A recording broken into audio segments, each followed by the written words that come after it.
Hello, my name is Clayton Graham, and I'm the director of YC6, and this is Devotionables, brief devotions for busy people.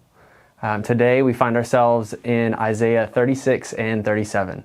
And so we find ourselves at a crucial point in the book of Isaiah and in the history of Israel.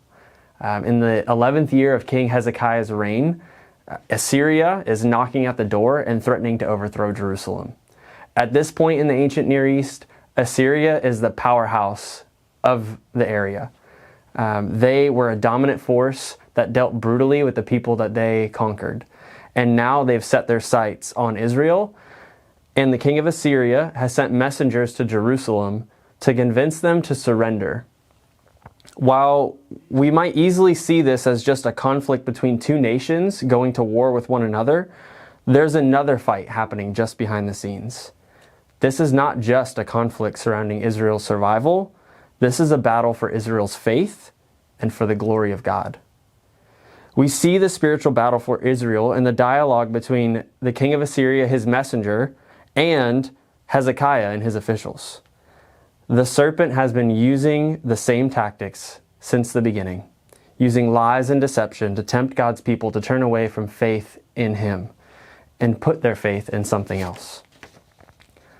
The main conflict in this story lies around the question that the Assyrian messenger asks the people of Israel in Isaiah chapter 36, verse 5. "In whom do you now trust that you have rebelled against me?" referring to Assyria. The irony here is that it's assumed that Israel owes its allegiance to Assyria and is rebelling against them. The reality is that Israel belongs to Yahweh. Satan, through Assyria, tells three lies in an attempt to tempt Israel to turn from Yahweh. The first lie we see in verse 10 of chapter 36, that Yahweh himself has instructed Assyria to overthrow Israel. This is the classic tactic of Satan, telling half-truths to mislead God's people. This echoes the lie that he told in the garden, that you will be like God. God did say that he would use wicked Assyria for his purposes. However, it was not applied in this particular set of events. So then the messenger doubles down, saying not to let Hezekiah to lead the people astray and believe that Yahweh will somehow deliver them from the threat of Assyria. Rather than trust Yahweh to save them and deliver them, Israel ought to make their peace with Assyria, because Yahweh is actually on Assyria's side, which leads to the second lie that is told. In verse 16, we see the main point that the messenger and the king of Assyria is making is that it's better to make peace with them than with Yahweh. The king of Assyria promises to grant them a life of abundance and blessing and ease and comfort, and he describes those very blessings in a very similar language that Yahweh uses to describe his promises for God's people. Not only will the people experience blessing in their own land if they surrender to the king of Assyria, but when he finally decides to take them from their land, they'll experience greener pastures somewhere else. Is this not what Satan does even today? He promises the blessings of God apart from the presence of God. But we know that the witness of Scripture is consistent, that ultimately the gifts cannot be separated from the giver. Which brings us to the third lie, that Yahweh is no different than the gods of any of these other nations. And we see this happen in chapter 37, where the argument is made, particularly in verses 10 through 13. In the ancient Near East, the common conception of gods and nations is that each nation's god was powerful over only that area. And if one nation defeated another, it was because that nation's god was more powerful than the nation that they defeated.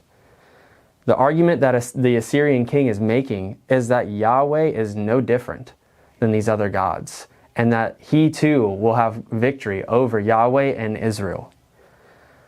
Assyria had defeated many nations, and they believed that they would be victorious. Yahweh will not be able to deliver you. None of those other gods were able to deliver those nations, so why would it be any different for us now? The serpent is tempting God's people to believe that Yahweh is no different than these other gods. How are we to respond? Well, I think we see that Hezekiah's response is our response. After receiving these messages and a letter from the king of Assyria, he repents and he turns to the Lord and he seeks a word from the Lord through the prophet Isaiah. And we see particularly in chapter 37, verses 14 through 20, that he goes to the temple of the Lord. In response to the threats from Assyria, he goes to the temple and lays the letter from the king of Assyria before Yahweh and he prays. Hezekiah understands that the true conflict is not with Israel and Assyria, but with Yahweh, the one enthroned above all the earth. The king of Assyria mocks Yahweh and defames his name among the peoples of the earth, claiming that Yahweh is no different than these other gods and he is powerless. He's unable to save and deliver the people of Israel. In one sense, the king of Assyria is right. Israel is facing a dire situation. He has conquered many of the other nations in the ancient Near East. However, in a more significant way, the king of Assyria is wrong. Those other gods are not like Yahweh. They were idols, the works of men's hands. Hezekiah acknowledges this in his prayer.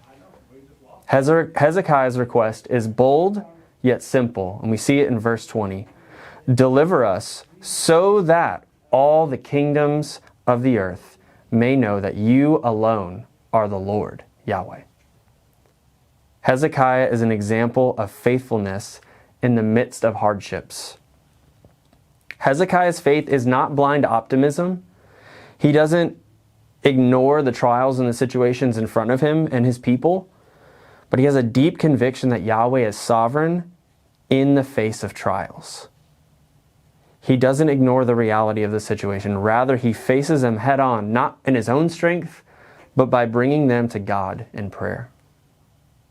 When we're faced with trials and hardships, and the world, the flesh, and the devil would tempt us to turn from Jesus, we ought to cast our cares upon Jesus because Jesus cares for us.